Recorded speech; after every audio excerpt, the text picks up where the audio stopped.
Hello people, David here and welcome to Btekt. I am loving the Mate 20 Pro.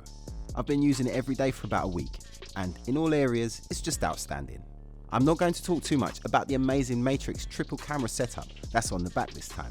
I'm just about to put out a full and very detailed camera review, so make sure you're subbed if you want to see that. This time I want to tell you about my top features for this amazing device. The first one is the screen. It's beautiful. It's a 6.4 inch curved OLED display, yet it doesn't feel too big in the hand thanks to its edge-to-edge glass, minimal bezels and that 19.5 by 9 aspect ratio. The QHD Plus resolution is the highest that I've seen at 1440 by 3120. The colours really pop and the blacks are so deep that it does a very good job of hiding that notch. It's almost totally invisible, which in my opinion makes it worth having a notch. So you can have the best of both worlds. I can have a notch phone or I can choose to have a bezeled phone. Seriously, you would never guess that the notch is there if you didn't know it. Is this the best screen on a smartphone today? Well, stand by because I've got screen comparisons coming up between this, the iPhone XS and the Xperia XZ3. So if you're interested in that, then make sure you're subbed to Btekt. Next is the battery. The battery is quite low now as I'm writing this, and it's saying I've had about 7.5 hours of screen on time. But I've been running it in performance mode today, with the screen at its highest resolution, so no regard for power saving at all, and yet it's still approaching 8 hours of screen on time. It's a massive 4200 mAh cell, but this is also helped by the efficiency of the chipset and the intelligent power usage from the AI. But when it does run flat, you can get a 70% charge in just half an hour with Huawei's new 40-watt supercharger. It's quite incredible.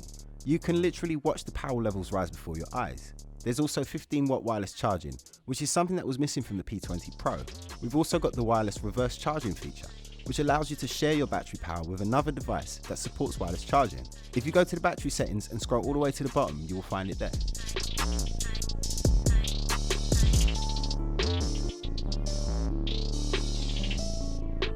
Number 3 on my list is EMUI 9, and its gesture-based navigation. The way you navigate now is basically a straight copy of how you navigate on the iPhone XS. Swipe up from the bottom to go back to the home screen, swipe up and hold to get a list of apps, and swipe in from the sides of the screen to go back.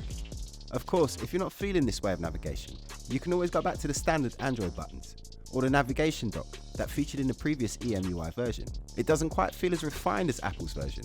When you swipe up and hold for apps for instance, you have to hold it a little bit longer, but I'm sure Huawei will tweak it over time.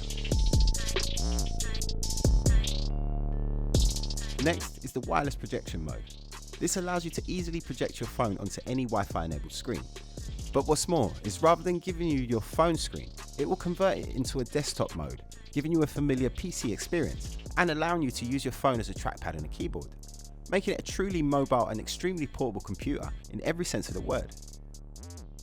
Before I go on, I want to tell you about our sponsor site, Direct Mobiles, because it's a great place to go if you're in the market for a new phone. They have a great selection of the latest handsets and over 23 years of award-winning customer service and one of the highest Trustpilot scores of any mobile phone retailer. Check in the description below for a link to their deals or search directmobiles.co.uk. Okay, I said I wouldn't talk too much about the camera, but it's just so good that it had to make this list. So I've got to mention the real-time video effects that the video mode is capable of now, as well as the really impressive AI color that recognizes human subjects and highlights them by removing the color from the rest of the scene. You'll also get the ability to shoot video in aperture mode. In aperture mode, you get a simulated aperture from f.95 to f16. So now we have the option to shoot video with an ultra fast lens for shallow depth of field shots with creamy blurred out backgrounds.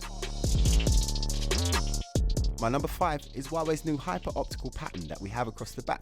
Not only does it look cool, I love the way it catches the light, but it's also not too bad with the fingerprints. They do still show, but it's very minor, not a problem really. And also, as I mentioned in my unboxing, it gives the phone a little bit of grip, which is really needed if you ask me. Trying to take pictures with a slippery glass slab and have to poke on the screen to do so means that your phone is kind of at risk every time you take a photo. It's only a slight bit of grip, but it feels like it's enough. Kind of feels like it has a skin on it.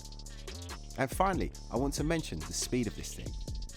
Usually, when I connect my phones to my computer to transfer the photos to my editing software, the files load relatively slowly in comparison to how a PC would load the same files. and slowly one by one they pop up on the screen. And I usually have to wait a minute or so for the files to load, depending on what phone it is. But plug in the Mate 20 Pro and pretty much straight away all the files come up ready for transfer.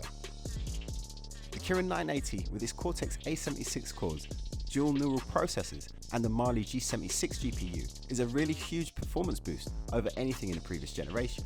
Performance wise, I'm sure it's still not quite as fast as the new A12 chip from Apple. The A12 uses the same Cortex A76 processing cores as the Kirin 980, but Apple chips are larger, in turn means more performance when it comes to processors.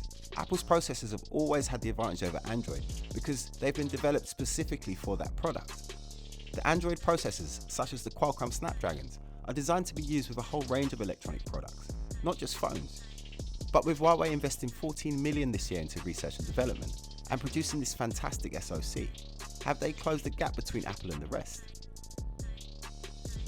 Do you know what? There is so much more to this phone that this could turn into a very big list. I haven't even mentioned the graphene cooling system that this phone has. I mean, I was pretty impressed when Samsung said the Note 9 had a carbon water cooling system. But graphene? I mean, I've heard of this material, but I don't know of any commercial use of it so far. If you guys know better, then please do let me know in the comments below. Anyway, that's it from me. If you enjoyed this video, it would be great if you could hit the subscribe button, double click the notification bell, and smash that like button for me. I've got lots more coming up this week, lots more cool comparisons, and I've got a very detailed Mate 20 Pro camera video coming very soon too. And there's even more phones being released this month, and I'll be at the launch of those too. So stay tuned to Btekt so you don't miss out. I'm David Wildman, and this was Btekt.